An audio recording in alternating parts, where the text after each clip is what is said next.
This is the award-winning Lee Pitts Live. Brought to you by the North Law Firm. For car accidents and negligent security cases, call Joe at 239-337-1191. And by Lee Health. Make me talking. Hey, I'm getting treated like a star. Where do you come to get treated like a star? Well, you come to Punta Gorda, and when you get to Punta Gorda, you come to the Blanchard House of African American History and Culture, and that's where Lee Pitts Live is, and we'll be here for the next 4 weeks. We must say that the accommodations here have been outstanding. We've traveled all around Southwest Florida, and I would say that the accommodations that we've gotten here at the Blanchard House are at the top of the list. So we're so thrilled to be here. We have a fabulous show in store for you this morning. We're going to get a chance to talk to the head lady here, Dr. Martha Beretta, and we'll get a chance to talk to David Holden. He's a candidate for District 19 here for Congress. And we'll talk to Michelle Hilton Terry, the interim executive director for the City of Fort Myers Community Redevelopment Agency. All that's happening on Lee Pitts Live. We'll be right back. Good morning, Southwest Florida. Where in the world is Lee Pitts Live? I guess you're asking. Well, you're not going to believe this. We're in Punta Gorda. We're at the Blanchard House Museum of African American History and Culture, a marvelous museum that we'll learn a lot about, and certainly we'll be coming back here in the future. We're going to be here for the next 4 weeks, and we're just thrilled at the opportunity to be here in Punta Gorda, a fabulous city in Southwest Florida. We have the mayor here. Good morning. Welcome. The mayor of Punta Gorda, Rachel Keesling. Yes, sir. And you're also the president of the Southwest Florida League of Cities. Yes, I am. I'm president of Southwest Florida League of Cities, which is all the city officials from Lee, Collier, Glades, Charlotte counties. What is the primary thrust of that organization?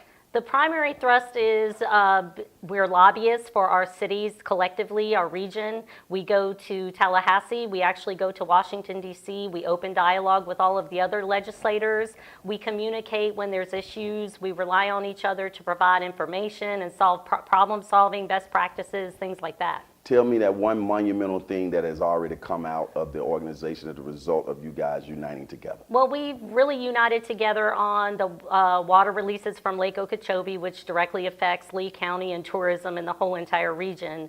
So we're really working with the legislators, state, federal, and local to come up with solutions to solve those problems.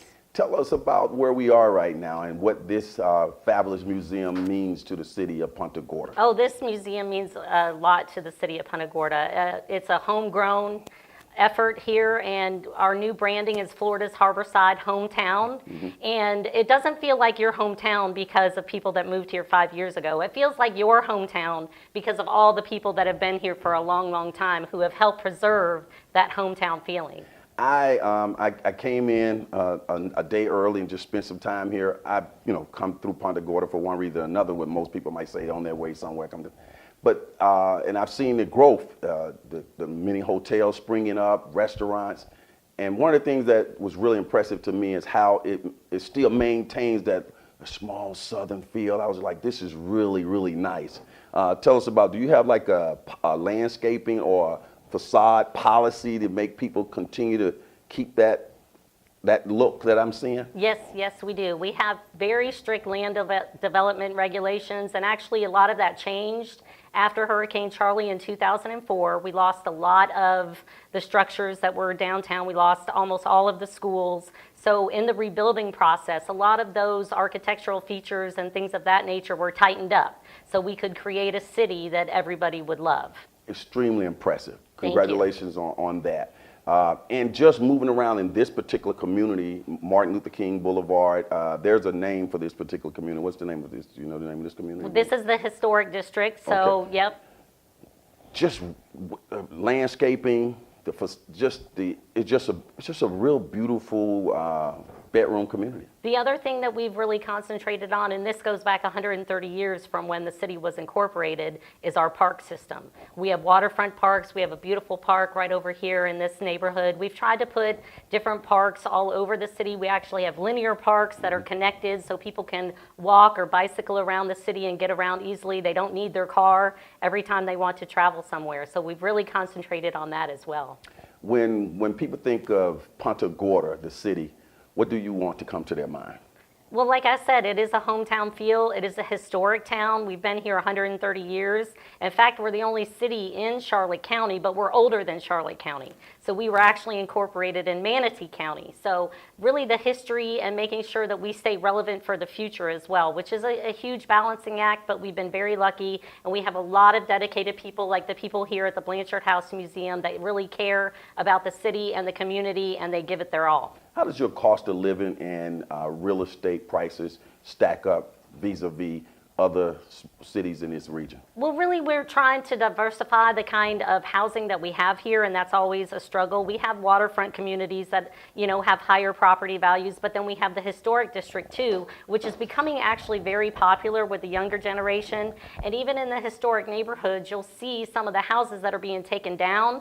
The new houses still resemble that historic look that we want in those neighborhoods. So really, we're trying to diversify and continue to try to diversify the different types of housing that are available here for people. When you use the word diversity, how is the city of Punta Gorda approaching diversity in terms of race relations, age, sex, gender, all those types of things? Do you have a policy around that? We definitely do. We tweak it all the time with new situations that come out. And really, Punta Gorda has had a history of inclusion and togetherness, and Martha will be able to tell you everything about that. I mean, our high school was desegregated voluntarily, and so we have a long history of togetherness, inclusion. I mean, it's really one city, one town, one hometown feeling here. How large is the city, population-wise? It's less than 18,000, about 18,000 people that are full-time residents, and of course we have a seasonal population here. So during the winter months, we have our snowbirds that come down. So during the winter months, it maybe doubles, possibly, but 18,000 permanent residents. I just saw that beautiful, I stayed in the beautiful Spring Hill Suites Hotel. Yes. Giving them some publicity. Is it relatively new? It's not open yet, so it's just now being finished. Well, they made some exceptions to policy. When you are moving around the country and in the Florida area, and people are talking about when you're promoting your city and you're encouraging people to come visit and tour the city, what are you saying that distinguishes you? We really have a relaxed lifestyle here. It's a waterfront community. We do not have a beach. So if you want the beach, it's readily available 30 minutes to an hour away. But we don't have a beach, but what we do have is a really cool waterfront vibe. So you can go sit at a tiki bar and have a drink, or you can stroll through the park. We have a free bike rental program, so you can rent a bike for free. Doesn't cost you any money. So you can get on a yellow cruiser bike and you can tour the town. We have the murals too. I'm not sure if you've seen any of our murals, but we have a whole system of murals painted on a lot of the buildings downtown. I believe we're up to 13 or 14 murals. So we have a historic mural tour, and a lot of people come to check that out as well. And the primary industry here is tourism? Tourism, yes. Professional services, I think, would be number two. During the season, it's a lot of service jobs. How is the education system here, the school system? How's it ranked? Do you know anything about that? The school system had struggled in the past, but we have a homegrown superintendent of schools now who actually graduated from Port Charlotte High School, I believe, in like 1980, I'm going to say 6. And so he's our superintendent, and his focus is bringing us to number 1. So we are moving up. I don't know the current rating, but the schools, they're very community oriented. I will be getting a superintendent on in the future. Oh, good. Yes, he's Steve Dionisio. He's excellent. You'll enjoy him. How cool is it to have Lee Pitts live here for the next 4 weeks? It's awesome. Thank you for coming to Punta Gorda. I'm just thrilled to be here. As I told you earlier, we travel throughout the region. And getting to Punta Gorda has been on my list of things to do, and we look forward to coming back to your fine city in the future. and continue to highlight the great things that are going on here in Punta Gorda. Thank you. Let me bump you out. You guys in the audience, you can applaud. You can go ahead and applaud. The mayor of the city of Punta Gorda right here on Lee Pitts Live. We'll be right back. Hey, this is Lee Pitts, the host of Lee Pitts Live, right here on Fox 4. Glad you checked us out here on YouTube.